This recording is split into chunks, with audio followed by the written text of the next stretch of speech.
نحمده ونصلي على رسوله الكريم اما بعد فاعوذ بالله من الشيطان الرجيم بسم الله الرحمن الرحيم رب اشرح لي صدري ويسر لي امري واحلل عقدة من لساني يفقهوا قولي۔ قرآن پاک میں ایک عورت کے لیے ایک لفظ ہے لباس، ایک ہے ثیاب، ایک ہے جلباب۔ یہ تو ہے لفظوں کا استعمال، لباس، ثیاب، جلباب، یہ تین لفظ قرآن نے استعمال کیے۔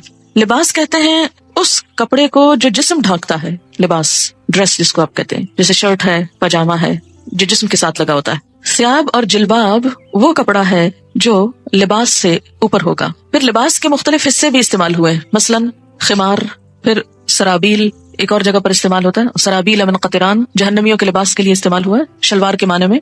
اسی طرح قمیص، تو ایک ہے قمیص جو اوپر کا لباس ہے، پاجامہ یا شلوار جو ہے وہ اس کو مکمل کرتا ہے۔ عورتوں کے لیے ایک زائد ڈریس ہے مردوں سے، اور وہ ہے خمار جس کا سورۃ النور میں ذکر ہوا ہے، دوپٹہ، یہ سب کچھ لباس میں شامل ہو جاتا ہے۔ اس کے بعد ثیاب اور جلباب باہر جانے کے لیے استعمال ہوتا ہے۔ یہاں بوڑھی عورتوں کو کیا کہا کہ باہر جاتے ہوئے پھر وہ بڑی چادر جس کو ثیاب ان کا بولا گیا وہ اتار دیں، کیونکہ اگر ثیاب سے مراد لباس ہوتا تو پھر آپ خود سوچ سکتے ہیں کہ اس کا معنی کیا بنتا ہے۔ سورۃ الاحزاب میں آتا ہے یا ایھا النبی قل لازواجک وبناتک ونساء المؤمنین یدنین علیہن من جلابیبہن۔ تو اس سے کیا پتہ چلتا ہے کہ گھر کے اندر تو لباس ہوگا، گھر کے باہر جلباب ہوگا، ثیاب ہوگا۔ کچھ زینت ایسی ہے کہ جو گھر کے اندر چھپانی ہوگی، اس کو ستر بولتے ہیں، جو ایک عورت کے سامنے یا ایک مرد کے سامنے چھپاتا ہے، یا ایک عورت اپنے محرم رشتہ داروں کے سامنے چھپاتی ہے، یا کچھ نامحرم رشتہ داروں کے سامنے، اور ایک حجاب ہے جو غیر محرم لوگوں کے سامنے استعمال کیا جاتا ہے۔ یہ ہے خلاصہ اس حکم کا جو ایک عورت کو اپنے جسم کی حفاظت کے لیے قرآن پاک میں دیا گیا ہے۔ پہلی چیز کیا ہے یہ سمجھ لیجئے کہ لباس کس کا نام ہے، ثیاب کس کا نام ہے، حجاب کس کو کہتے ہیں، کیونکہ حجاب کا لفظ بھی آتا ہے، یعنی لفظ حجاب بھی استعمال ہوا۔ حجاب کہتے ہیں پردے، آڑ، اوٹ کو۔ سورۃ الاحزاب میں آتا ہے ازواج مطہرات کو حکم دیا گیا وَإِذَا سَأَلْتُمُوهُنَّ مَتَاعًا فَاسْأَلُوهُنَّ مِنْ وَرَاءِ حِجَاب۔ جب تم ان سے کوئی چیز مانگو تو حجاب کے پیچھے سے مانگو۔ تو حجاب ضروری نہیں کہ جسم پر ہو، حجاب کا لفظ جسم کے لیے بھی استعمال ہو سکتا ہے، جسم کے اوپر کپڑے کے لیے، یا آڑ یا اوٹ کی بات ہے، مثلا دروازے کے اوپر جو پردہ لٹکا ہوا ہے، یا کسی بھی ایسی جگہ پر کہ جو عورتوں کے بیٹھنے کی جگہ ہے جس کے پیچھے وہ چھپ کر بیٹھی ہوئی۔ حجبہ کا مطلب ہوتا ہے چھپنا۔ یا بنی آدم، اے آدم کی اولاد۔ بنی ویسے تو ابن سے ہے اور اس کی جمع بنین ہے، اور مضاف ہونے کی وجہ سے نون اڑ گیا ہے تو بنی آدمہ رہ گیا بنین آدمہ کی بجائے، لیکن مراد اس سے مرد اور عورتیں سبھی ہیں۔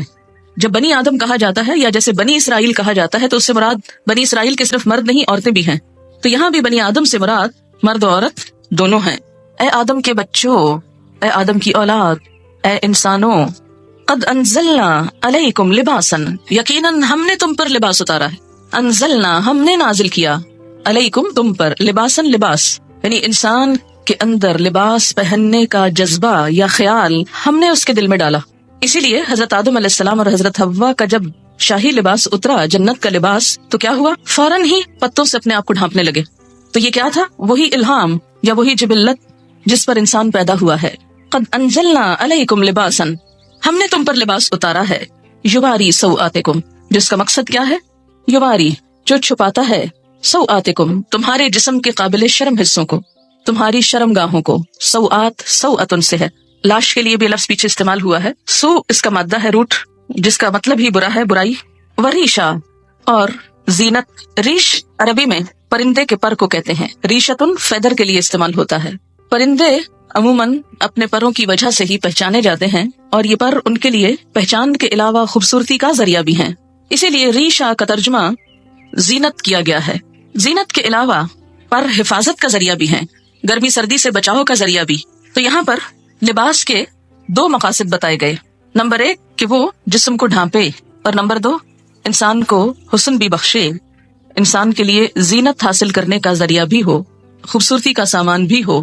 عموماً ہمارے ہاں یہ تصور پایا جاتا ہے کہ اگر کوئی شخص نیک ہے، پارسا ہے، تو اسے کھدر کا لباس پہننا چاہیے، یا بے ڈھنگا لباس ہونا چاہیے، یا اس کے ساتھ خوبصورتی کا کوئی تعلق نہیں۔ قرآن کی یہ آیت اس تصور کی تردید کرتی ہے۔ اگرچہ یہ ضرور ہے کہ لباس سادہ ہو، کمفرٹیبل ہو، انسان اسے پہن کر کام کر سکے، لیکن یہ نہیں کہا گیا کہ وہ دیکھنے والے کی شخصیت کو بدنما کر دے۔ جہاں تک یواری سوآتکم کا تعلق ہے تو لباس کی 2 چیزیں بتائی گئیں کہ وہ شفاف نہ ہو، بصاف نہ ہو۔ شفاف کا مطلب کیا ہے؟ ٹرانسپیرنٹ نہ ہو۔ یواری، چھپائے۔ اگر کوئی لباس جسم کو چھپاتا نہیں یواری کی صفت پوری نہیں کرتا تو وہ بھی اسلامی لباس نہیں. اور دوسرا وصاف نہ ہو. وصاف کا کیا مطلب؟ اتنا ٹائٹ نہ ہو کہ جس سے جسم کے اعضاء الگ الگ نظر آنے لگے. نہ مردوں کے لیے یہ پسندیدہ ہے اور نہ ہی عورتوں کے لیے. اب آپ دیکھیں کہ یہ جو شرط لگائی گئی یواری جو چھپائے، اب ذرا سب اپنے اپنے لباس کو دیکھیں، کہیں آپ کا جسم جھلک تو نہیں رہا. دیکھیں نا، خود کو نہیں دیکھ سکتے، خود کو نہیں دیکھ سکتے. شرم، اپنے آپ سے شرم تو دوسروں سے شرم نہیں آتی، اور اس سے بڑھ کر اللہ سے نہیں آتی. ہم مسلمان ہیں، ہم اس وقت سب سے زیادہ مقدس محفل میں بیٹھے ہوئے ہیں. اگر اس محفل میں بیٹھ کر اللہ کا حکم پورا نہیں کر سکتے کہاں کریں گے؟ فطرت میں ہے نا، اس لیے ابھی دین سے نہیں پوچھیں، فطرت سے پوچھیں. تو میں نے آپ سے کہا تھا کہ ہم سب اس آیت کی روح سے خود کو پرکھتے ہیں. آپ نے کہا خود کو نہیں دیکھ سکتے. اب اس طرح کریں کہ ہر ایک اپنے سے دائیں طرف بیٹھے ہوئے شخص سے کہے کہ وہ اس کو دیکھے. ہر شخص پہلے اپنے دائیں طرف والے سے پوچھے، یعنی پیئرز میں ہو جائے نا، دو ہو جائیں، پھر اس کے بعد ہر دو شخص ہو جائیں اور پھر دونوں ایک دوسرے کا لباس دیکھیں ذرا، اور کیا دیکھ کر بتائیں گے کہ کیا آپ کا جسم اس سے جھلک رہا ہے یا نہیں. یہ دین، ابھی دین کی بات نہیں ہو رہی، یہ فطرت کی بات ہو رہی ہے نا. دیکھیں آپ کے جو ماں باپ تھے سب سے پہلے والے آدم اور حوا، ان کو کسی نے سکھایا تھا؟ کسی نے نہیں بتایا، لیکن پیور تھے نا. تو باوجود اس کے کہ شیطان کے حملے کا شکار ہو چکے تھے، لیکن جو ہی شیطان نے ایک حملہ کیا دوسرا نہ کرنے دیا، اپنے آپ کو ڈھانپ لیا فوراً. دیر ہی نہیں لگائی، مشورہ بھی نہیں کیا کہ ڈھانکے گئے ایسے ہی پھرتے رہے، کون ہے تیسرا یہاں. وہ یہ کہہ سکتے تھے نا کوئی تیسرا تو ہے نہیں، اور وہ تو آپس میں شوہر اور بیوی تھے، ان کا کیا پردہ. کوئی وہی نہیں آئی تھی کہ جسم ڈھانپو. وہ تو کیا ہوا، آ کے شاہی لباس اتروائے گئے. پھر آپ دیکھیں کہ آپ میں سے کچھ لوگ سوچ رہے ہوں گے کہ تو ہم عورتوں میں بیٹھے کیا فرق پڑتا ہے. لیکن کیا ہم یہ لباس صرف عورتوں میں پہنتے ہیں یا باہر بھی، جہاں آدمی ہوتے ہیں سڑک وغیرہ، گاڑی میں، وین میں، ڈرائیور، دوسرے تیسرے، ان کے سامنے بھی. اور پھر تیسری چیز یہ کہ اسلام کی روح سے نہ پوچھیے نہ بتائیے، صرف فطرت کے اعتبار سے پوچھیے کہ گھٹنوں سے اوپر کا حصہ جو ہے نا، یہ خاص طور پر قابل شرم ہے نا، جس کو ران بولتے ہیں. اوپر کا حصہ، ٹانگ کے اوپر کا حصہ جو ہے، آپ دیکھیں کہ کیا یہ عورتوں کو بھی دکھانا چاہیے؟ نہیں، عورتوں کو بھی نہیں دکھا سکتے. پنڈلیوں کی حد تک خیر ہے، لیکن گھٹنا میں نی، جو نیز ہے آپ کے، اس سے اوپر عورت بھی نہیں دیکھ سکتی. اسی طرح پیٹ، کمر، یہ حصے. تو آپ اپنی اپنی لباس کو چیک کریں کہ کیا آپ کے بیٹھنے کے انداز سے، کیونکہ میں جب یہاں سے پڑھا رہی ہوتی ہوں نا، بعض اوقات میری نظر پڑ جاتی ہے اور پڑھانا میرے لیے مشکل ہو جاتا ہے. لیکن میں نے اتنے دن اس لیے خاموشی اختیار کی کہ میرا حکم آپ کیوں مانے. میں آپ پہ داروغہ نہیں بنا کے بھیجی گئی. معلم تو ہو سکتی ہوں لیکن داروغہ نہیں، پولیس مین کا کردار نہیں. جو اللہ سے نہ ڈرے وہ مجھ سے کیا ڈرے گا. اگر مجھ سے ڈریں بھی تو آپ کو تو کوئی فائدہ ہی نہیں، کوئی ثواب ہی نہیں. ثواب تو اللہ سے ڈرنے کا ہوگا. کتنا کپڑا لگ جائے گا، یا کیا ایسا مٹیریل اویلیبل نہیں؟ اگر نہیں تو اویلیبل کر لینا چاہیے، اس کے اوپر کچھ اور پہن لینا چاہیے جس سے وہ ڈھک جائے. کیونکہ بخاری اور مسلم کی حدیث ہے، صنفان من اہل النار لم ارہما، آگ میں جانے والوں کے دو گروہ جنہیں میں نے نہیں دیکھا. ایک گروہ ان میں سے مردوں کے بارے میں ہے، ظالم حکمرانوں کے بارے میں ہے، اور دوسرا عورتوں کے بارے میں ہے. حدیث کے الفاظ ہیں، یہ میرے الفاظ نہیں کہ مت سوچیں کہ آپ یہ کیسی باتیں کر رہی ہیں اور ہم کو یہ ڈرا رہی ہیں اور یہ کہہ رہی ہوں. میں تو کوئی حیثیت نہیں رکھتی کہ آپ کو کچھ بھی کہوں. نبی صلی اللہ علیہ وسلم کے الفاظ ہیں، اور جو آپ پر ایمان لاتا ہے آپ کی بات کو بھی اسے ماننا چاہیے، ورنہ تو ماننے کا کوئی مقصد نہیں. اور اگر ہم چاہتے ہیں کہ قیامت کے دن آپ ہماری شفاعت کرائیں، آپ ہمیں حوض کوثر سے پانی پلائیں، حشر کے میدان میں جہاں اتنی گرمی ہوگی کہ ہر شخص، حدیث میں آتا ہے ہر شخص عطش پیاس کی رٹ لگائے ہوئے ہوگا، ہر شخص پسینے میں ڈوبا ہوا ہوگا، جس کی تھوڑی سی جھلک آپ کو ہلکی سی، اس سے 70 گنا 70 ڈگری ٹیمپریچر زیادہ کہہ لیں. سورج قریب ہوگا، کوئی چھت سایہ بھی نہ ہوگا سوائے رحمان کے عرش کے سائے کے، کہ جس کے نیچے مخصوص لوگ جا سکیں گے، ہر ایک نہیں پہنچ سکے گا وہاں. آپ صلی اللہ علیہ وسلم اپنی امت کو حوض کوثر سے پانی پلائیں گے، اور جس کو ایک دفعہ پلائیں گے دوسری دفعہ اس کو پیاس نہ لگے گی. ہم اپنے اس لباس میں آپ کے سامنے جا سکتے ہیں. مثلا سوچئے کہ جیسے تصور میں لائیے کہ نیچے آپ صلی اللہ علیہ وسلم تشریف رکھتے ہیں اور آپ لفٹ سے اترے ہیں، سیڑھیوں سے اترے ہیں، اور آگے آپ کی ملاقات ہو جاتی ہے ان سے. فیس کر سکتے ہیں ان کو، تو وہاں ان سے حوض کوثر سے پانی لے کے کیسے پیئیں گے اگر ایسے عمل ہوئے. آپ نے فرمایا نساء کاسیات عاریات، نساء عورتیں، کاسیات لباس پہنے ہوئے، کاسیہ کسوہ سے ہے، کاسیات عاریات، عاریہ عورت سے، عاریہ ننگی عریانی سے، ایسی عورتیں جو لباس پہن کر بھی ننگی ہوں گی، obviously یعنی جسم اس میں سے جھلک رہا ہوگا. نساء کاسیات عاریات رؤوسہن کاسمنۃ البخت، ان کے سر اونٹ کی کوہان کی طرح اونچے اٹھے ہوئے ہوں گے. ہیئر سٹائل کی طرف اشارہ ہے کہ ان کے سر اونچے اٹھے ہوئے ہوں گے. کس طرح؟ جیسے اونٹ کی کوہان اٹھی ہوئی ہوتی، کوہان اس کی ہم کو کہتے ہیں نا وہ ابھرا ہوا حصہ ہے. فرمایا لا يدخلن الجنۃ، یہ جنت میں داخل نہ ہو سکیں گی، ولا یجدن ریحھا، اور اس کی خوشبو بھی نہ پا سکیں گی، حالانکہ اس کی خوشبو دور دور تک پھیل رہی ہوگی. تو قرآن کا یہ حکم ہمیں کیا بتاتا ہے کہ ہم ایسا لباس پہنیں جس سے ہمارے سطر ڈھک جائیں. اسی لیے ہمیں جو دعا سکھائی گئی لباس پہن کر وہ کیا ہے؟ الحمدللہ الذی کسانی، اللہ کا شکر جس نے مجھے لباس پہنایا، ما اواری بہ عورتی، جس سے میں اپنے عریانی کو چھپا سکتا ہوں. تو اس دعا میں بھی یہی لفظ ہے، واتجمل بہ فی حیاتی، اور میں اپنی زندگی میں اس سے خوبصورتی حاصل کرتا ہوں. تو لباس کا دوسرا مقصد کیا ہے؟ وریشا، خوبصورت لباس ہو. خوبصورتی پسندیدہ ہے، لباس میں ڈیزائننگ میں حرج نہیں، ایک آدمی نے پوچھا یا رسول اللہ صلی اللہ علیہ وسلم، ایک آدمی کو یہ پسند ہے کہ اس کا لباس خوبصورت ہو، تو کیا یہ تکبر ہے؟ آپ نے فرمایا ان اللہ جمیل، بے شک اللہ خوبصورت ہے، یحب الجمال، خوبصورتی کو پسند کرتا ہے۔ اللہ تعالیٰ خود خوبصورت ہے، خوبصورتی کو پسند کرتا ہے۔ تکبر تو حق کو نہ ماننے اور دوسروں کو حقیر سمجھنے کا نام ہے۔ تکبر کیا ہے؟ حق کو نہ ماننا، بات سمجھ بھی آ جائے قبول نہ کرنا۔ جیسے آج یہ بات ہوئی، اب آپ میں سے کچھ لوگ اپنے عمل کو بدل لیں گے اور کچھ پرواہ بھی نہیں کریں گے، کوئی نہ کوئی تعویل ڈھونڈ لیں گے، کسی کا تو کچھ نقصان نہیں اس میں، ان کا اپنا ہی ہے۔ فرمایا تکبر تو حق کو نہ ماننا اور دوسروں کو حقیر سمجھنا ہے۔ البتہ شہرت کے لیے لباس پہننے پر وعید ہے، شہرت کا لباس، دکھاوے کا، دوسروں کو مروب کرنے کا۔ حدیث پاک میں ہے من لبس ثوب شہرت فی الدنیا البسہ اللہ ثوب مذلۃ یوم القیامہ، جو شخص دنیا میں شہرت کا لباس پہنے گا اللہ قیامت کے دن اسے ذلت کا لباس پہنائے گا۔ مشکات کی روایت ہے لباس قیمتی بھی ہو سکتا ہے لیکن اپنی حیثیت کے مطابق، اسراف نہ ہو۔ یہ نہیں کہ کھانے کو ہے نہیں اور ساری آمدنی لباس پر لگ رہی ہے، پوری کی پوری تنخواہ خواتین کی صرف لباس کی خریداری میں چلی جائے تو یہ اسراف ہوگا۔ مثلاً آپ صلی اللہ علیہ وسلم نے ایک مرتبہ ایک چادر پہنی جس کی قیمت 1000 روپے کے برابر تھی۔ اب 1000 روپے کی ویلیو بھی بدلتی رہتی ہے۔ اسی طرح امام ابو حنیفہ رحمۃ اللہ علیہ کی ایک چادر تھی جس کی قیمت 400 اشرفیاں تھی۔ 400 اشرفیاں، اشرفی کس کا سکہ ہوتی؟ سونے کا۔ تو اس سے آپ اندازہ لگائیں کہ کتنی مہنگی ہوگی، خاص خاص موقعوں پہ پہنتے تھے۔ اس کا یہ مطلب ہے کہ ہم لاکھوں کا دلہن کا جوڑا بنا کے بیٹھ جائیں کہ امام ابو حنیفہ کی چادر ایسی تھی، وہ جوڑا اور اس میں بہت فرق ہے۔ مسند علم پر قیمتی لباس پہن کر بیٹھنا وہ اور چیز ہے، لیکن ایک دکھاوے کے لیے، ایک ریاکاری کے لیے، دوسروں پہ روب جمانے کے لیے اتنا پیسہ خرچ کرنا بالکل مختلف چیز ہے۔ امام مالک کے حالات زندگی میں آپ نے پڑھا ہوگا کہ وہ جب حدیث کے درس کے لیے آتے تھے تو روزانہ نیا جوڑا پہنتے تھے اور ایک دفعہ پہننے کے بعد اس کو صدقہ کر دیتے تھے، یعنی جو لباس ایک دفعہ پہنتے تھے وہ دوبارہ نہیں پہنتے تھے۔ نہایت خوبصورت، صاف ستھرا، عمدہ لباس ہوتا۔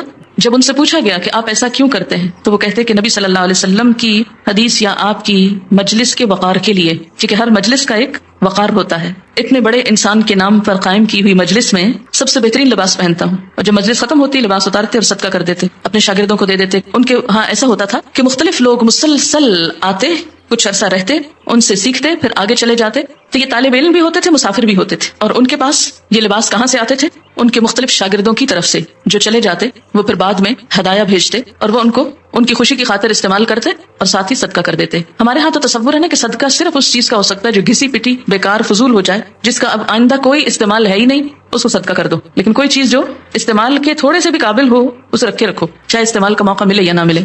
تو اصل چیز جس سے بچنا چاہیے وہ دو ہیں، ایک تو ریاکاری، اسراف، اور دوسرے بے حیائی کا لباس۔ لباس انسان کی شخصیت کا بھی پتہ دیتا ہے۔ لباس انسان کے باطن کا رنگ ہوتا ہے کہ وہ اندر سے کیسا ہے۔ جیسا وہ اندر سے ہوتا ہے ویسے ہی وہ لباس پہنتا ہے۔ ہر شخص کی اپنی ایک چوائس ہوتی، اپنا اس کا ایک ڈیزائن ہوتا ہے، اپنا ایک سٹائل ہوتا ہے۔ پھر جو خوبصورت بات یہاں پتہ چلتی ہے وہ یہ ہے کہ خوبصورت لباس کو ریش، پر سے تشبیہ دی گئی۔ اس وقت کچھ پر آپ کو دکھانے کے لیے لائے ہیں، ذرا ان پروں کو آپ دیکھیے کہ کوئی انسان ایسی خوبصورت چیز بنا سکتا ہے؟ یا آپ دیکھیں اس کا کبھی قریب سے آپ شیڈ دیکھیں تو آپ حیران ہو جائیں، کیونکہ ہم دیکھتے بھی ہیں نا مور، تو کہاں دیکھتے ہیں؟ دیکھتے ہی نہیں۔ ہم اپنے لباس نہیں دیکھتے تو موروں کے کہاں دیکھیں گے؟ ابھی آپ کہہ رہے تھے نا، دیکھا ہی نہیں جاتا کس قدر خوبصورت۔ ایسے لگتا ہے جیسے کسی نے دھاگے سے باقاعدہ وہ کڑھائی کی ہوئی ہے، اور اتنے خوبصورت شیڈ، اتنے زبردست کہ انسان حیران رہ جاتا ہے۔ اور ایسا تھریڈ، اتنا سلکی تھریڈ تو ہم ویسے خود بھی پروڈیوس نہیں کر سکتے، اس میں وہ نظافت اور لچک، اور پھر آپ دیکھیں کہ کس خوبصورت طریقے سے اس کی آؤٹ لائن بنائی ہوئی ہے، اور آؤٹ لائن کے ساتھ بھی شیڈز ہیں، اور پھر جو پر اٹھے ہوئے ہیں یہ آپ دیکھیں کتنی ترتیب کے ساتھ، جیسے کسی نے باقاعدہ ٹرمنگ کی ہوئی۔ یہ خود ہی بن گئے، خود نہیں بن سکتے۔ اللہ تعالیٰ نے پرندوں کو تو خود ہی دے دیا، خود ہی پہنا دیا، ہمیں عقل دی اور کیا کہا؟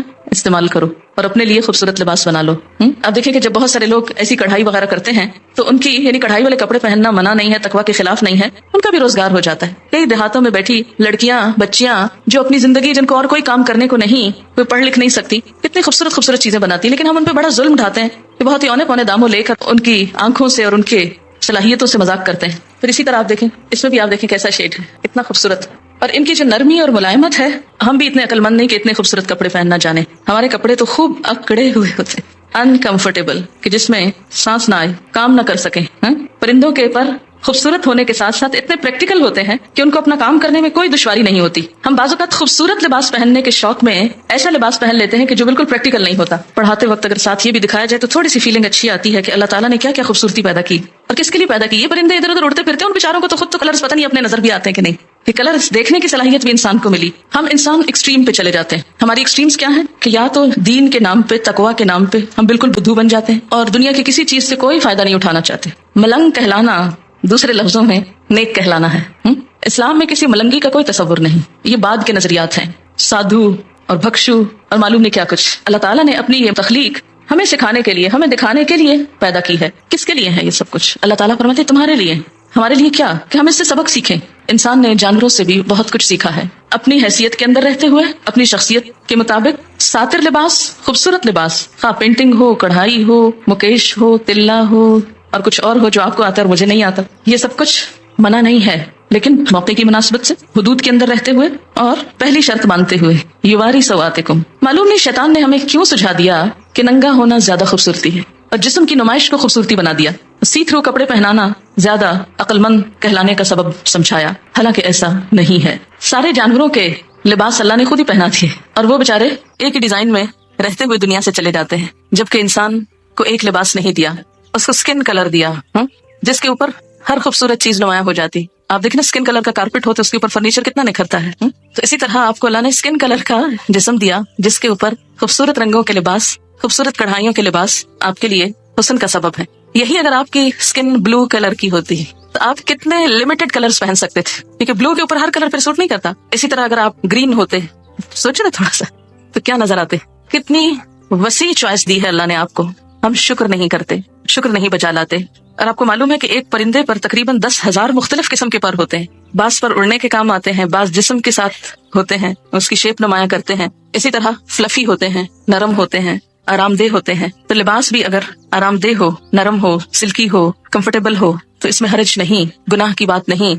ہاں، مردوں کے لیے سلک حرام قرار دی گئی. اگر ان کے لیے حلال ہوتی تو شاید عورتوں کے حصے میں بہت تھوڑی آتی. حدیث ہے آپ صلی اللہ علیہ وسلم جب کوئی نیا کپڑا پہنتے تو اس کا نام لے کر فرماتے کہ اللہ نے مجھے یہ عنایت فرمایا، اور پھر دعا پڑھتے اللہم لک الحمد انت کسوتنیہ اسألک خیر ما صنع لہ واعوذ بک من شرہ وشر ما صنع لہ. اے اللہ، تیرے لیے ہی سب تعریف ہے، جیسا کہ تو نے مجھے یہ کپڑا پہنایا، میں تجھ سے اس کی بھلائی اور اس چیز کی بھلائی کا سوال کرتا ہوں جس کے لیے یہ بنایا گیا، اور میں تیری پناہ چاہتا ہوں اس کی برائی سے اور اس چیز کی برائی سے جس کے لیے یہ بنایا گیا. ایک اور دعا ہے اللہم انی اسألک من خیرہ وخیر ما ہوا لہ واعوذ بک من شرہ وشر ما ہوا لہ. ترجمہ ہے اے اللہ، میں آپ سے اس کپڑے کی بھلائی کا اور یہ جس مقصد کے لیے ہے اس کی بھلائی کا سوال کرتا ہوں، جس مقصد کے لیے یہ کپڑا پہنا ہے اس کی بھی بھلائی کا سوال. اتنا خوبصورت ذہن موڑتا ہے نا اسلام اچھی طرف. کپڑا پہنو، کسی خاص اوکیزن کا کپڑا پہن رہے ہو، اور ہو سکتا ہے آپ کپڑے تو خوب پہن جائیں اور وہ سارا اوکیزن برباد ہو جائے، تو اس اوکیزن کے لیے بھی دعا مانگی جا رہی ہے. ساتھ ہی اگر آپ یہاں آنے سے پہلے یہ دعا پڑھیں تو اس سارے کام کی بھلائی کی دعا ہو جائے گی، اور اس کی برائی سے یعنی اس لباس کی برائی سے اور یہ جس مقصد کے لیے ہے اس کی برائی سے تیری پناہ چاہتا ہوں، تو آپ محفوظ بھی رہیں گے. حضرت عمر فرماتے ہیں نبی صلی اللہ علیہ وسلم نے فرمایا نئے کپڑے پہنتے ہوئے یہ دعائیں پڑھیں الحمدللہ الذی کسانی ما اواری بہ عورتی واتجمل بہ فی حیاتی. سب تعریف اللہ کے لیے ہے جس نے مجھے یہ کپڑا پہنایا جس سے میں اپنے شرم کی چیز چھپاتا ہوں اور اپنی زندگی میں اس کے ذریعے خوبصورتی حاصل کرتا ہوں، اور پھر پرانے کپڑے کو صدقہ کر دے تو زندگی میں اور مرنے کے بعد خدا کی حفاظت اور خدا کے چھپانے میں رہے گا، یعنی اس کا عیب ڈھک جائے گا. جب ننگا ہوتا ہے نا تو فرشتے ساتھ چھوڑ دیتے ہیں جو حفاظت کرتے ہیں، جو